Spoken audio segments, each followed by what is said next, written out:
ग्रामीणों से संवाद कर रहे हैं, सुनते हैं उन्हें। जगती हैं कि नहीं जगती बताइए। सबसे लास्ट में सोती हैं, सबको खाना पिला खिला करके अपना रसोई का काम करते हुए, दूध बूध को जमाते हुए, सुबह के लिए सारी व्यवस्था करके चौका बर्तन पूरा करके उसके बाद सोती हैं और सुबह सबसे पहले जगती हैं। कई माता बहनें हमारी ऐसी हैं जो खेती के साथ साथ पशुपालन का काम भी करती हैं, तो उनको पशुओं की भी चिंता रहती है। तो पशुओं की चिंता रहती है तो वो सुबह जगते ही उनका काम उनको लग जाता है। हम चाहते हैं कि हमारी उन माता बहनों का जीवन स्तर ऊपर उठे। इसके लगातार हमारी डबल इंजन की सरकार, चाहे हमारी केंद्र की सरकार हो या राज्य की सरकार हो, वो काम कर रही है।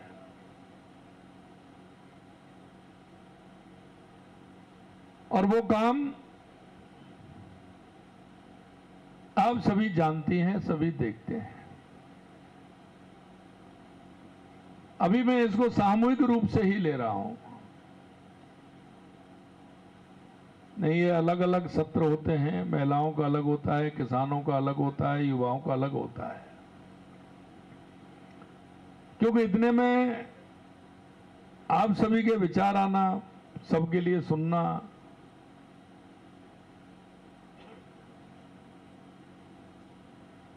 चाहे वो महिला हो, किसान हो, युवा हो, मजदूर हो, हमारी सरकार लगातार उनके लिए काम कर रही है।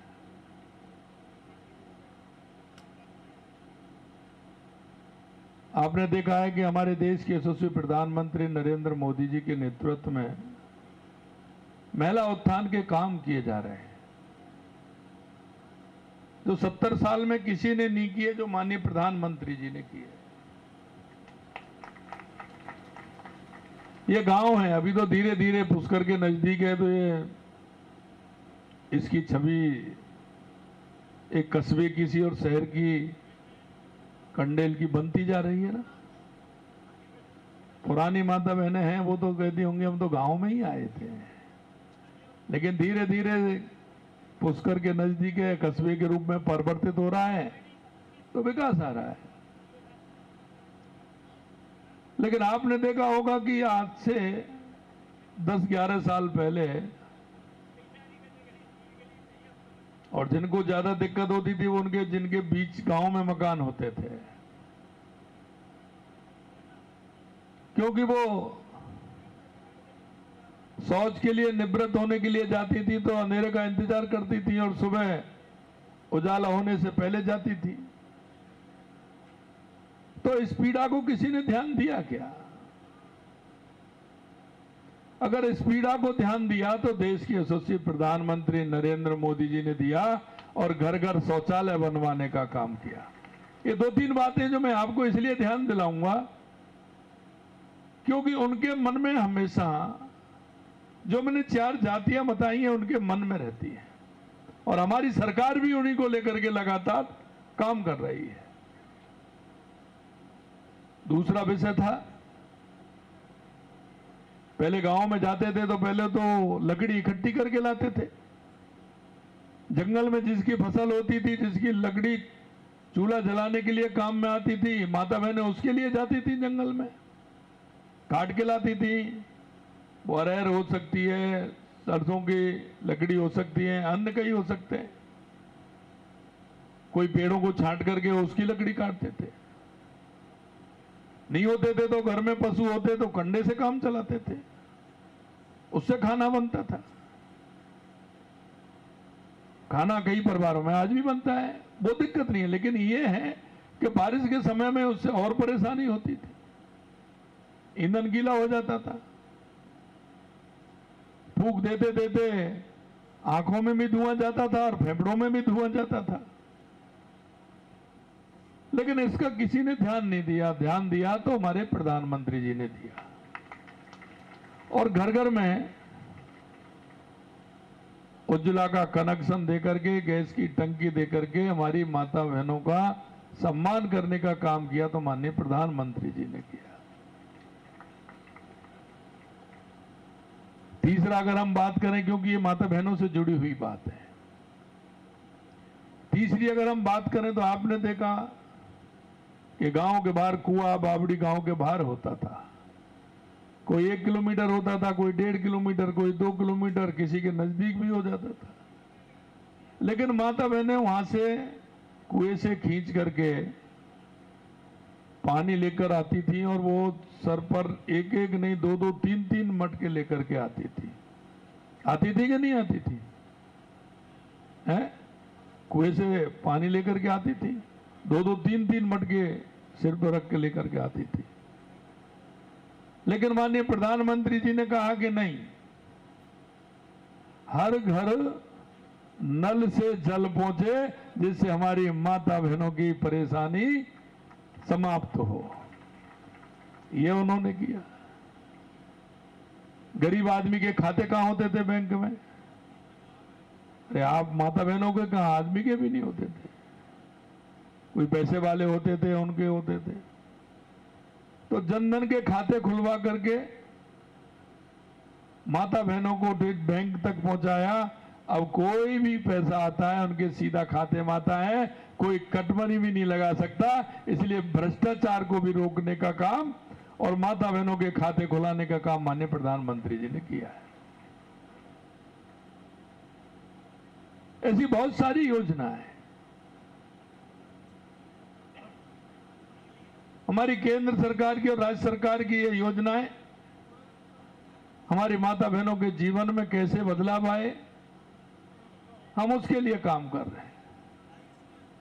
आप अगर बीमार हो जाएं तो इलाज फ्री, हमारी बेटियां हैं पढ़ाई करें तो शिक्षा फ्री, अगर आपको जरूरत है दूर स्कूल है पढ़ने में होशियार हैं तो उनको साइकिल मिलेगी, अगर उच्च शिक्षा में जाती हैं पढ़ने में होशियार हैं तो उनको स्कूटी मिलेगी, क्योंकि उनको दूर जाना नहीं पड़े। इसके लिए तो दूर जाने में समय खराब नहीं हो, इसलिए स्कूटी से जाओ, पढ़ाई करके आओ।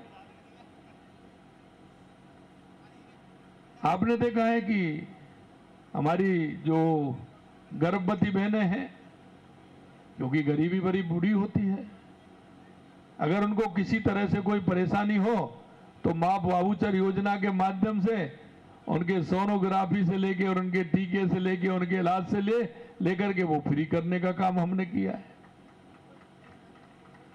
यह मैं माता बहनों के लिए बता रहा हूं। और माननीय प्रधानमंत्री जी के अंदर यह भी है कि हमारी बहनों का आर्थिक रूप से संपन्न कैसे हो, वो आर्थिक रूप से। हमारी माता बहनों की आदत संचय करने की तो पहले से ही है, पैसा बचाने की तो क्योंकि लक्ष्मी स्वरूपा है तो ये तो आदत है, पहले से ही बचाती हैं। जहां 50 रुपए की खर्च की आवश्यकता है वहां माता बहनें हमारी 30-40 रुपए करेंगी, उसमें भी 10 रुपए बचाएंगे, तो संचय भी करती हैं। तो माननीय हमारे प्रधानमंत्री जी ने लखपति दीदी योजना राजीविका के माध्यम से हमारी बहनों को लखपति कैसे बनाया जाए इसके लिए लगातार काम कर रहे हैं। इसके अंदर कृषि सखी हैं, पशु सखी हैं, बैंक सखी हैं, ड्रोन सखी हैं। हम उनका जीवन स्तर कैसे उनको ऊपर उठा सकते हैं इसके लिए लगातार काम कर रहे हैं। मैं राजीविका की बहनों को कहना चाहता हूं कि लगातार उनकी संख्या बढ़ रही है। आज जिनका हमने प्रशिक्षण कर दिया, ऐसी 22 लाख दीदी हमारे राजस्थान के अंदर हैं, लखपति दीदी जिनका प्रशिक्षण हो गया। इनमें से लखपति दीदी जो बन गई वो 17.5 लाख से ऊपर है जो लखपति दीदी बन गई है। उनके जीवन में कितना बदलाव आया है। यहाँ लखपति दीदी कौन कौन है यहाँ जो आई हैं? फिर तो मैं आपके ही मुंह से आपकी कहानी सुनूंगा कि आपके जीवन में कैसे बदलाव आया है। फिर मैं किसानों से बात करूंगा, फिर कुछ युवाओं से बात करूंगा। तो यहाँ एक कुर्सी रखी है भैया बीच में, एक ला करके वहीं रखी, वहीं मैं यहाँ। और लखपति दीदी हमारी कौन सी है, पहले आप ही आ जाइए, कोई पहले एक आ जाइए। एक दीदी नाम है, मैं नाम बोलूं उससे पहले आप अपना ही नाम बताइए और आप आइए। माइक दीजिए। अब आप सुनिए उनको। और मैं, क्या नाम है दीदी, आवाज? मैं लखपति दीदी प्रियंका नहीं, गोस्वामी। नाम क्या है? प्रियंका गोस्वामी। प्रियंका जी, दीदी मैं आपसे एक बात कहना चाहता हूं, आप वास्तविकता बताना। आप पहले, आपका जीवन में क्या था, कैसे आप जुड़ी, क्या क्या आपको परेशानी आई, और अब क्या आप उत्सुक बनने के बाद जीवन में क्या परिवर्तन आया है। और मैं आपसे कहना चाहता हूं, आप एक बात सुनिए, बताइए प्रियंका दीदी। सबसे पहले मेरा माननीय मुख्यमंत्री जी भजनलाल जी शर्मा को मेरा नमस्कार। मैं